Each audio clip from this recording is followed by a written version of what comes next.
Welcome everyone. Morning. Let's get me on the right screen. All queued up. There we go. Good morning. Welcome back to those guys that were on the diploma yesterday. So we had a day teaching all about the spine and pathology of the spine. And it was quite a long day online. So my voice is killing me a bit today. Welcome to those of you that braved yesterday and also back this morning for more online learning with the anatomy as well. Good morning, Stevie. All good, thanks. Morning, Neil. Good to see you guys. And saw both of you at the Therapy Expo a couple of weeks ago, so that was really good. Cool. So we're Mover A, Tristan. The Monday royalty has arrived. Good to see you, mate. So we're moving up now into the knee. It was the longest ever run of sessions that I've done on a body area, and I hope it was useful. And because I think there were areas last year when I first covered the foot that I felt we kind of skimmed over and were quite important to cover. So I wanted to make sure that we covered them this year. And me being me, I just want to improve everything every time I do it. So hopefully the knee this time will be a bit better than last year as well.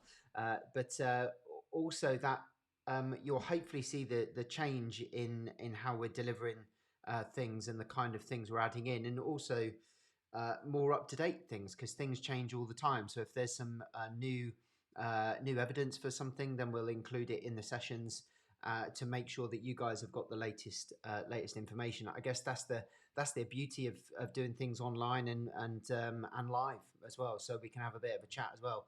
There's a right crew in this morning. So we've got Al, good morning. Natalie, hi. Tracy, good morning. And Julie, hi.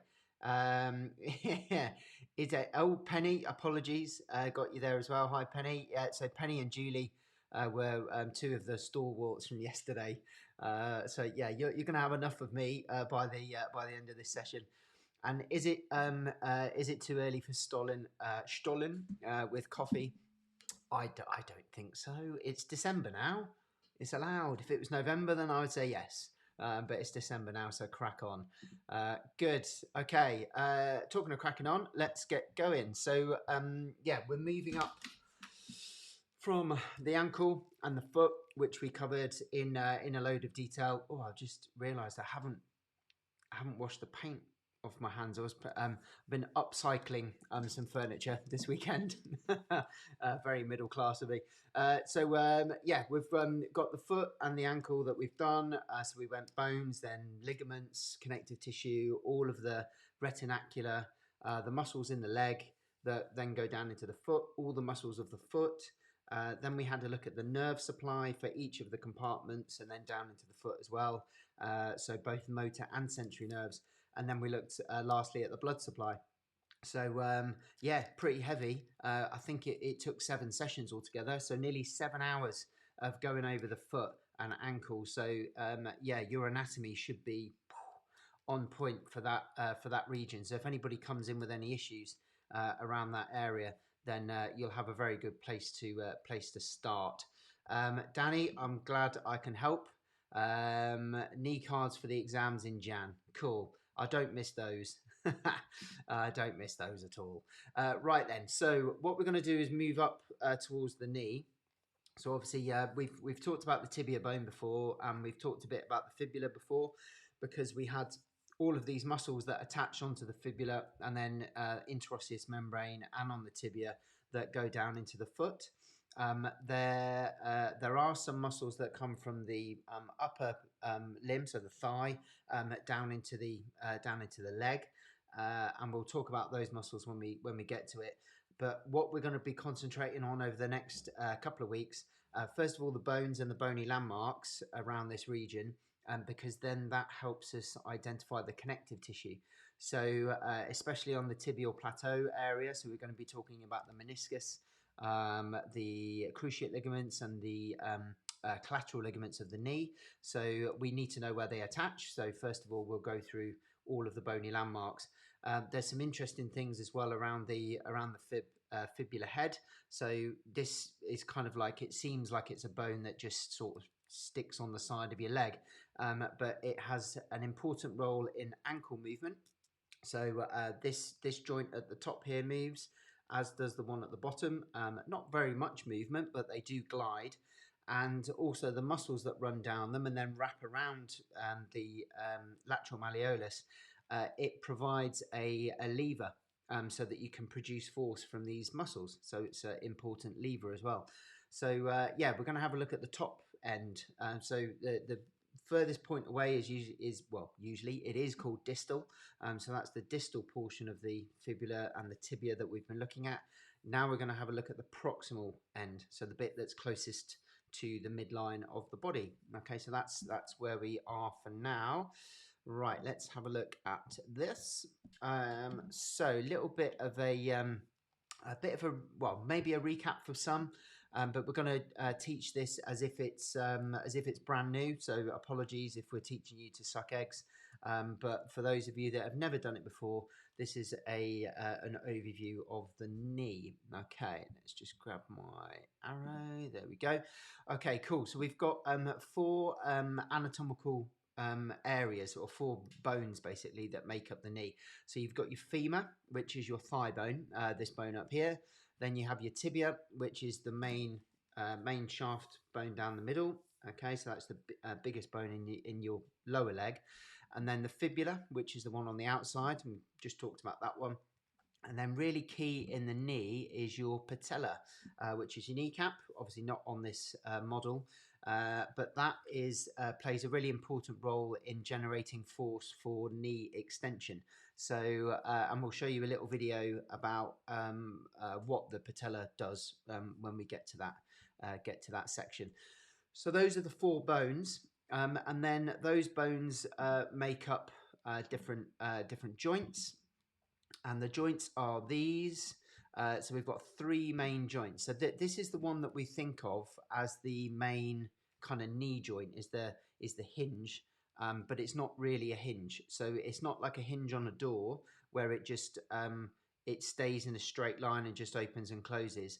When the femur sits on top of the tibia, there is an element of gliding and rolling and rotating as you go into knee extension and when you come back into flexion.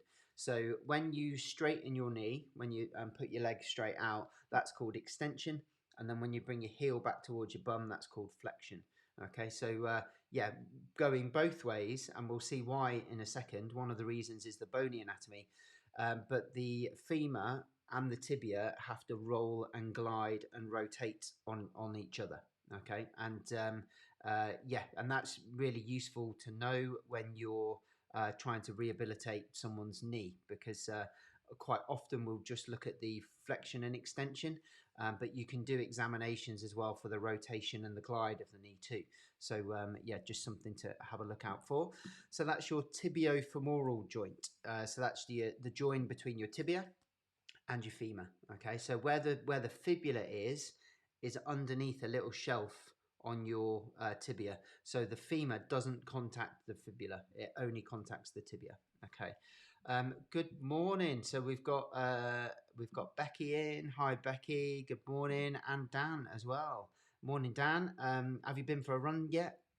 It's I don't know how many days in a row it is now. You've done really well, mate. Really, really good. Inspirational. Get me going running today. I am going to go for a run actually after this. So yeah, good to see you, mate. Yeah, if you don't follow Dan, then it's worth looking him up on Facebook. Put some really good posts out there and good information, good solid advice about stuff too. So that's yeah, it does some good stuff, Dan. So you've got your the next joint of the three is your patellofemoral joint. So this is the joint between your patella, which is the kneecap, and then your femur, your thigh bone. Okay, so if we have a look up here, that's this joint here, just underneath there. So when we have a look at the shape of the femur and the kneecap in a second, there are specific shapes of them that determine the movement of that particular region. And sometimes you can have anatomical variants of the kneecap, which will put you at a higher risk of dislocating the knee, or well, mainly dislocation, really.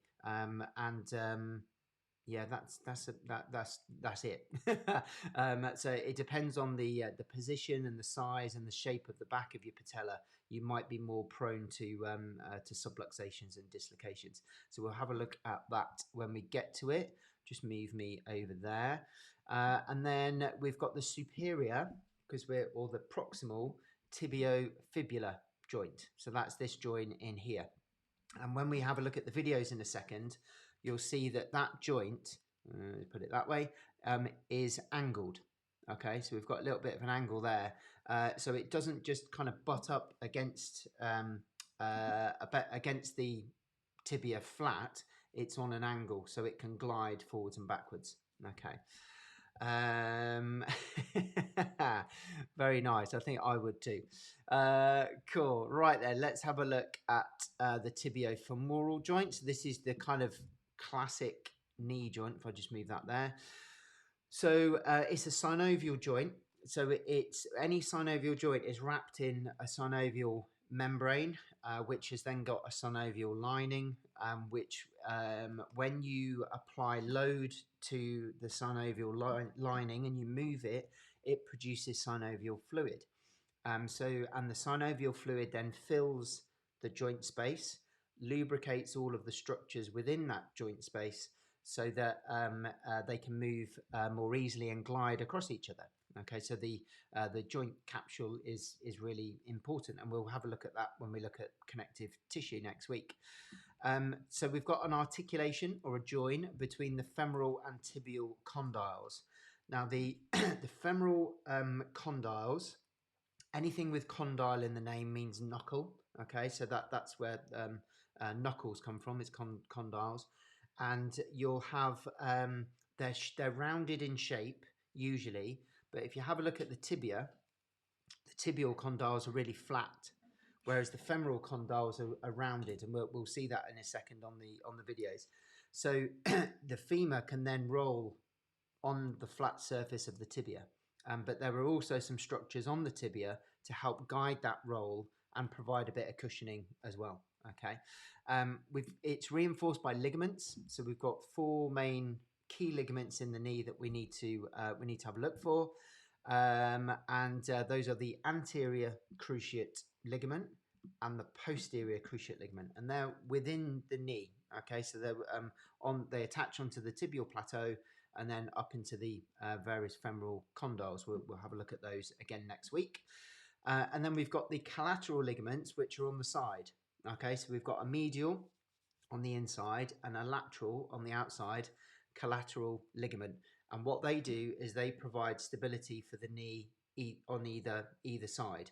So what you don't want to happen is your knee to go that way or that way. So the median and lateral collateral ligaments help to stop that movement. And then the cruciate ligaments on the inside, they stop gliding forwards and backwards. Okay, so we've got these passive structures that help to stabilize the knee and guide the movements of the knee. Okay. Hey Nicola, how you doing? Good to see you. Are you able to catch up because you've injured your knee? Is that why you're here? I hope it's not the only reason. And I hear you went to see Chris Kitson as well up in Leeds. Yeah, he will always look after you. So I'm glad you've got a bit of a plan to work on. So that's good.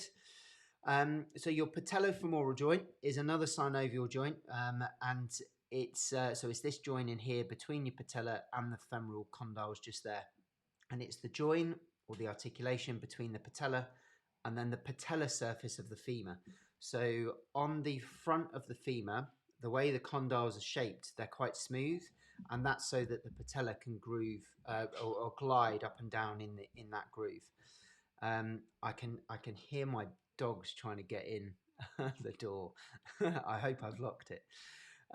Okay, and then the last joint is this one just here. So this is the superior tibiofibular joint, and or the proximal tibiofibular joint as well. So it's you can see it's at this oblique angle just here.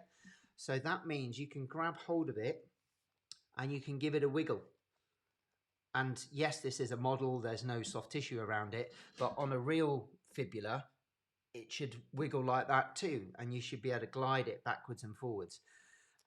If the way that the fibula works and the joins in the distal and proximal tibiofibular joints, they work like a seesaw. So if the fibula head proximally is anterior, so it's coming forwards for whatever reason, it might just be you've had a knock on it and it's just got stuck forwards, the bottom part of the fibula will be pushed backwards, so it kind of seesaws in that position. Okay, and then if it's pulled backwards, the top the fibula head is pulled backwards and your hamstrings attach onto there, so that is more common to be back, to be honest, than it is to be forward. Then this part of the fibula, the distal part, will go forward. So if you've got a restricted ankle into dorsiflexion, one of the things that you can check if you've tried everything else and it's just not freeing up, you might want to check the fibula heads to see whether they're gliding properly, because as you go into dorsiflexion, the fibula should move backwards, which then brings the proximal head forward. Okay, so you get that seesaw action. If this is stuck backwards because of an issue with the hamstrings or whatever, maybe the joint's just a bit restricted, then this distal end will be stuck forwards, and as you dorsiflex, you won't be able to go as far. Okay, so it's just something to think about. It may be the talocrural joint, which is what we looked at before, but it also might be the fibula, but coming from the knee. All right, so everything's all connected to everything else, isn't it? But it's just a bit of a logical flow to check if you've tried everything with the ankle and it's just not going into dorsiflexion very well. You can try to mobilize the fib as well. Cool. Well, that's a blessing in disguise. Really quiet through December. It's nice to have a bit of a chill out time, I think. Amazing help from Chris on Saturday. He even got carried away and we did some training. Good on him. Good lad. Cool. Yeah, I think he's moved to a new gym as well, so I need to pop up and see him in the new year. Cool. Okay, let's show you a couple of videos of those areas, and then we'll add on some of the bony landmarks as well. Just click onto these. Get rid of that and bring that one in. Here we go. So this is what we've just been looking at. So this is your femur, your thigh bone. And I'll pause this at various bits. Here we go. Just pause that there. Cool. So remember what I was saying. So condyle means knuckle. So these areas here on the femur are called the condyles. And if you notice here, the medial condyle, so this one on the inside, is bigger than the lateral one.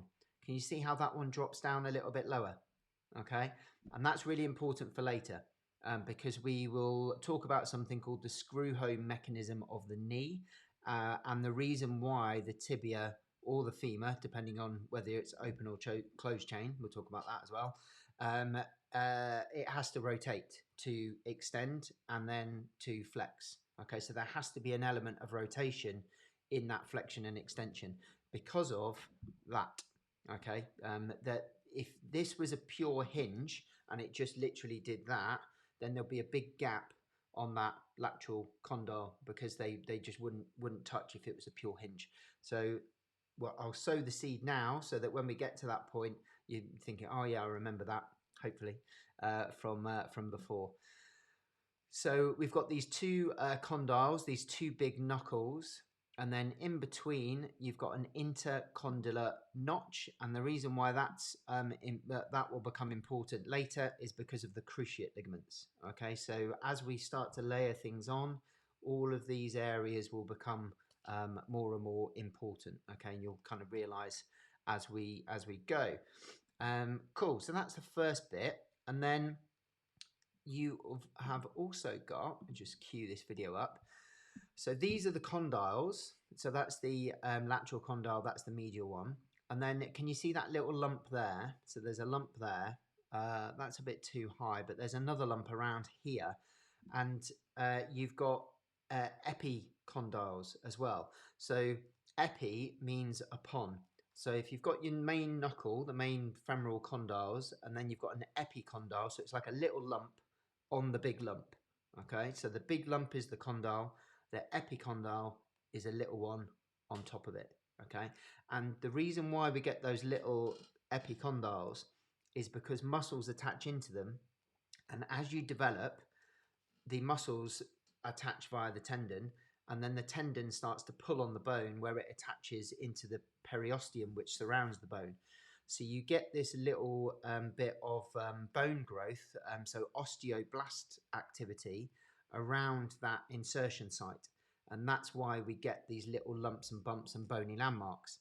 And that is also why everyone is different, because everybody's muscles grow at a different rate and people do different activities, different things for work and hobbies. So some people will have more overly developed condyles and epicondyles than some other people who are a bit more sedentary or do a different kind of job. Okay, so that's why everyone's different. So let's have a look at this one. So you've got your lateral epicondyle, medial epicondyle, and then there's also a little lump here. Just pause that there. That's called, let's go back a bit, wasn't quick enough. That's called the adductor. So there are muscles that adduct the leg, so they bring the leg in towards the middle.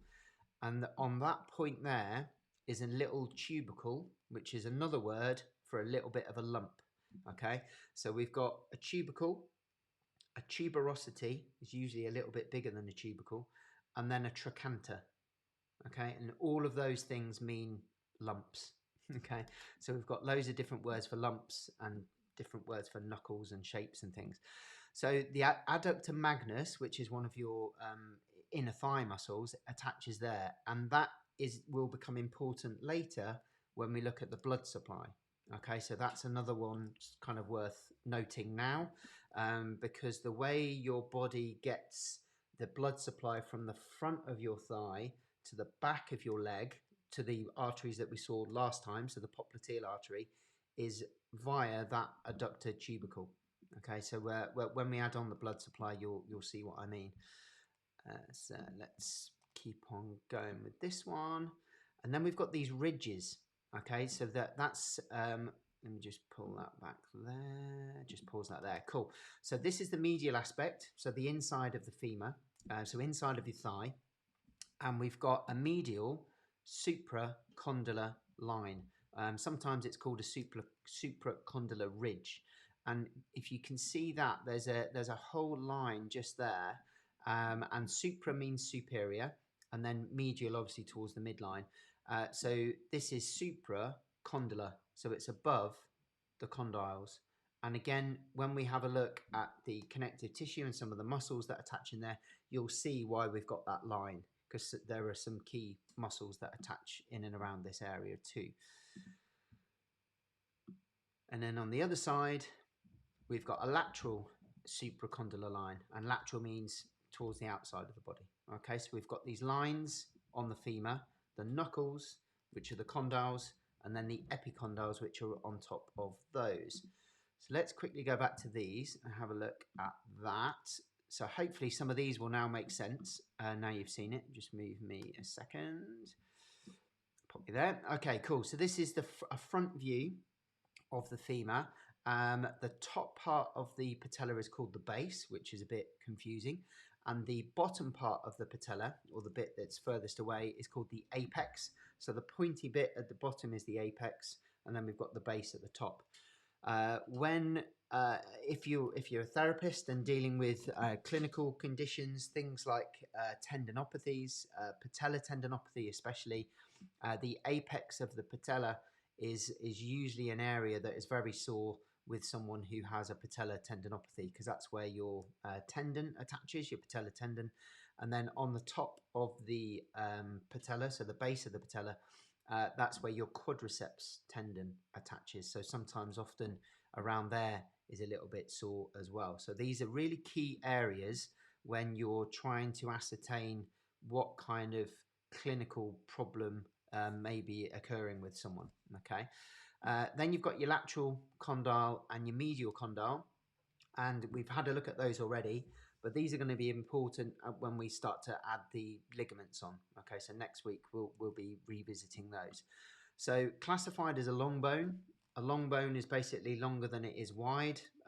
If it's a short bone, then it's the same kind of shape, length, and width ways. And it's the longest and heaviest bone in the body. The distal articulation is with the tibia, so that's what we've just looked at already, and the patella. Okay, so there's your tibia. You can just see the outline of it there, so it joins with that, and it joins with the patella here, which we've already seen. Okay, so the next bit is looking at the back, and now you can see those areas that I've just shown you on the video. Just get rid of that a second so you can see everything. There we go. So we've got on the videos, it was called the intercondylar notch, and sometimes it's called a fossa. A fossa is a hollow in a bone, a hollow or a dip. Okay, so again, these words are used interchangeably. They both mean the same thing. There's your adductor tubercle. So we were talking about that before. That's where your adductor magnus muscle attaches. Epicondyle, so upon the knuckle, medial, so inside, and then lateral, epicondyle just there. So that's a view from the back. That's what it all looks like from the back. This one goes into a bit more depth. Okay, so let's start at the top and then we'll work our way around, and then I'll show you some of the videos that relate to this as well. And what I'll try to do is put in a bit of a clinical picture as well, because it's all very well knowing where these bony bits are, but you need to know why you need to know. Okay, so the tibial plateau, that top bit there, you can palpate the front bit of the tibial plateau when the knee is flexed. Okay, so if you've got an extended knee, the knee is straight, you can't feel anything on the tibial plateau because all the knuckles from the femur, the condyles, are really close and just lock up that joint, and the patella on the top as well. But when you bend the knee, when you flex it, it exposes the front part of the tibial plateau, and that is where your meniscus is. So you can poke and prod into the front part of the tibial plateau to see if there's any tenderness in there. We've got a medial condyle on the inside here, so that's this bit here, and that medial condyle is the home of the medial collateral ligament that we talked about at the beginning. And I used to think, when I first started learning about anatomy, that the ligament literally just covered the joint space. So it went from the femur right onto the tibia, and then that was it. So it was like a couple of inches long. It's massive. It kind of comes all the way down here on the tibia. Yeah, like about the top third, and then it merges into the periosteum of the bone. So it's really, really wide on the tibia, and then as it comes up as well, it merges into that condyle of the femur as well. Okay, so it's it's a lot bigger and a lot thicker than you actually think. That those ligaments. The medial border of the tibia, so you can have a feel down here, and sometimes you'll get some sensitivity on that part of the bone as well, and you can have something called medial tibial stress syndrome, or a periostitis. So the periosteum of the bone that wraps around the bone, that can become irritated and inflamed, and it's usually because of the Tom, Dick and Harry muscles that attach around this area. So we looked at those when we did the ankle and the foot. Okay, so that's another thing to look out for. anterior border of the tibia, so the shaft along the middle, there's not a lot there other than the bone. Okay, so you got literally just bone and then skin. All right, on that bit. So there's no muscles that attach onto there.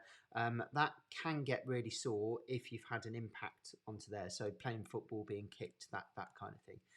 And then this one you can have a feel of. Okay, so if you have a feel on the front of your tibia, you'll be able to feel that it's a bit pointy, so you'll be able to feel the pointy edge, and then move all the way up to the top, and you'll feel a bony lump, and that bony lump is the tibial tuberosity.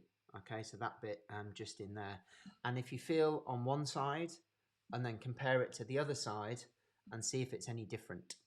And mine is my left one is bigger than my right one, and I think it's because I played sports when I was younger, and I'm right-handed, so my left leg is my takeoff leg, it's my jumping leg.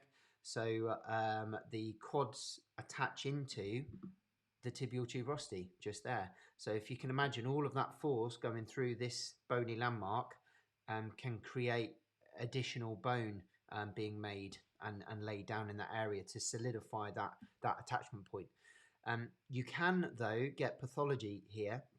So you can have something called Osgood-Schlatter's disease, which is not really a disease, but it's something that usually boys get that are around about 12, 13, 14, and they play a lot of sports, or they haven't done anything for a while, and then all of a sudden they play a lot of sports, and it irritates the attachment here, and it can literally pull the bone away, okay? And you can have a gap in the tibial tuberosity.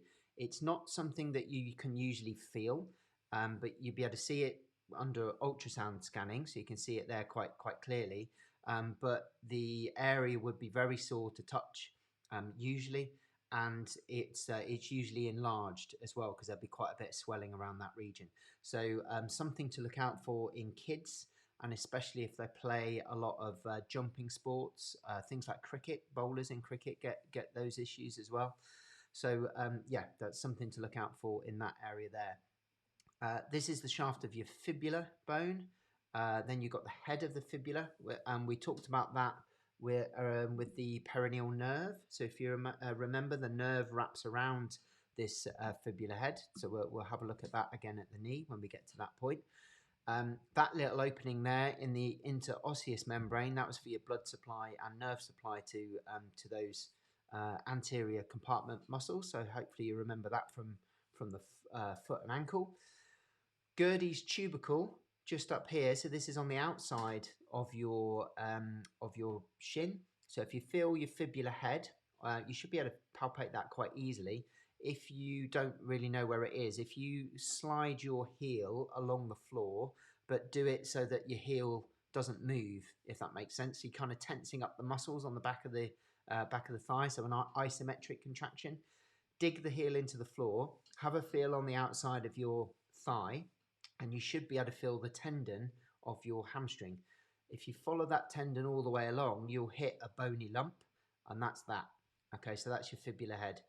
So your hamstring, biceps femoris, attaches onto the back of your fibula head, and then if you come inwards about an inch or so, you'll feel a lump on the inside of your tibia, and that's Gerdy's tubercle, and that is where your IT band attaches. Okay, so your IT band comes down into there.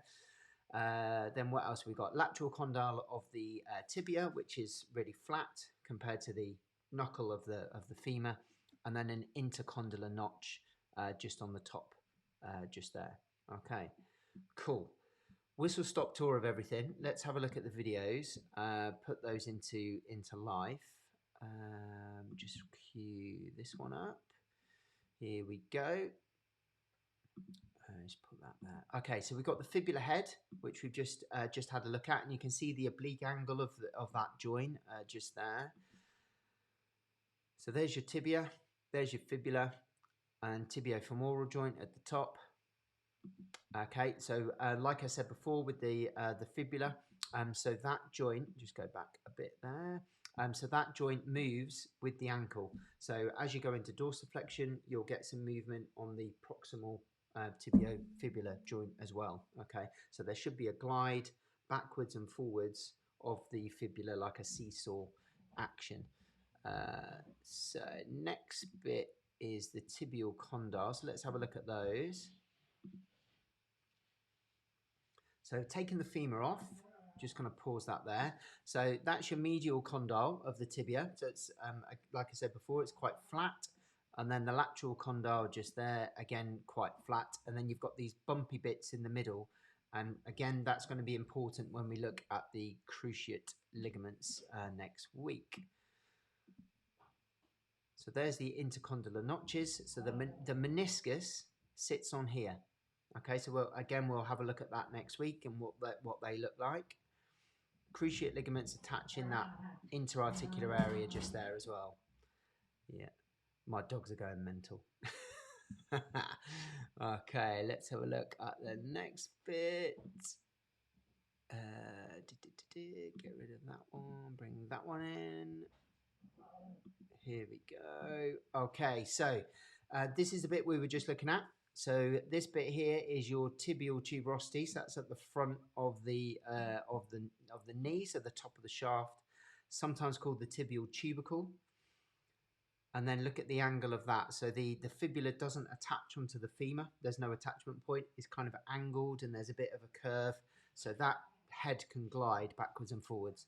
And then your interosseous membrane sits in there. So that's a lot of the stuff that we've already seen from the previous weeks. Yeah, I've seen all the work on your house, mate. It's going to be amazing when it's all done. Yeah, it's yeah. These are easy compared to that, definitely. Right, done that one. Yeah, let's go back to those. Okay, just here we go. Cool. So this is is that the last one? No, cool. So this is a really, really nice picture. This is from a book called The Trail Guide to the Body. And if you're new to therapy, then this is a really good place to start with learning how to palpate things. Because some things are a little bit easier to find. And what you can do is you can start in one place, and then the trail guide literally gives you a trail guide. So it goes, right, okay, start here. We know that that's really superficial. And then if you go this way, then you're on that. And if you go that way, you're on that. And you literally follow the map through. So it's a really nice way of navigating the body. These are the kind of images that you get in that book. So they're really nice to see. So you've got the femur there, and you can see the condyle of the femur, which we've just had a look at. So that's the medial condyle, epicondyle just there, adductor tubercle. So all of those things that we've just been looking at. This area here is called the pes anserinus or pes anserinus, however you want to pronounce it. You've got a few muscles that attach into there, and when we get into the muscles, we'll talk about those. But pes anserinus means goose foot. Okay, so it's like it looks like a goose foot as they attach into that region. Okay, so that's why it's called that. You've got your tibial tuberosity at the front, and we've just talked about that, and then the tibial shaft just there as well. Okay, so all of those areas now, if you've never seen them before, you should know exactly what they are. And this is a little trail guide. So you can start on the patella, then you go down onto the tibial tuberosity, go down again onto the shaft of the tibia, and then come laterally onto the fibula head. Okay, so these are the kind of things that you will see in that book. Okay, so the last thing we're going to have a look at is your kneecap. So let's just have a look at that. So we've already shown you that the base is at the top and the apex at the bottom, so opposite to what you would normally think. Let's just play this one. So we're going to have a look at the shape of this patella in a second. So there's your lateral condyle, fibula head, and the quads encase the patella. Okay, so they wrap around the whole thing. Now this is the thing. If I just pause that there, hopefully you can see, because of the light shade on the back of the patella, that bit's dipped in, and then it kind of comes into a point in the middle. And the reason why it comes into the point in the middle is so that it can fit, if I just go back, into the condyles of the femur. Okay, so it glides up and down and it won't slip either side. So this is why I was saying that if you have a different shaped patella, so that groove there is flat, you're much more likely to then dislocate your kneecap because it's not in the groove. You can also have very small kneecaps. Okay, so if the patella bone is really small, it's much more likely to dislocate again, and usually they dislocate laterally, so it goes to the outside. And you can also have them sitting in different positions. So sometimes the patella can be sitting really high, sometimes it can be sitting really low. So again, that means that there's more chance of it slipping out of the grooves. So there are anatomical variances that will predispose you to dislocations of the knee. Okay, so and there's not a lot you can do about it really. And there's a little video in a second, this one here. So this just shows you what a kneecap does. So on the right hand side here, we've got obviously that's supposed to be representing the femur, and that's the tibia. That's not got anything on the top of it, and you're pulling with an elastic band. Okay, so that's supposed to be representing without a kneecap, and this one with. So that, I don't even know what it is, like a rolled up bit of tape, I think. But they've put basically a lump on there which acts as a lever. And you'll see the difference that that makes to the ability of you being able to lift this lower part of this bit of timber by the looks of it. But it's exactly the same kind of processes with the biomechanics of the knee. So the patella improves the efficiency of the quads. So the quads don't have to work as hard for you to extend your knee. So let's have a look at that. So you can see the left hand side there, bit of a pull, and then you get extension. On the right hand side you pull and nothing happens. Okay, so just do that again. Okay, so you can see that that lever there means that you're able to move the distal part of that mechanism way more easily. So that gives you a bit of a hopefully a bit of a good introduction to the knee and what's to come up in the following weeks. So we're going to be looking at just going to get rid of that arrow. We're going to be looking at the meniscus next week. Going to be looking at the cruciate ligaments and the collateral ligaments. So all the connective tissue around the knee and the capsule. Okay, and hopefully we'll have enough time to fit everything in. The knee is probably one of those areas where people, they kind of like to study it because a lot of people come in with knee problems as opposed to people come in with ankle problems as well, but it's one of those areas, the ankle and foot, where you're just sometimes a bit freaked out about because there's lots of stuff going on. Whereas the knee, you may have a few more questions because you've probably encountered it a little bit more as you've gone through your therapy work or your fitness work. So if you've got any questions about anything as we go in, pop them in the group.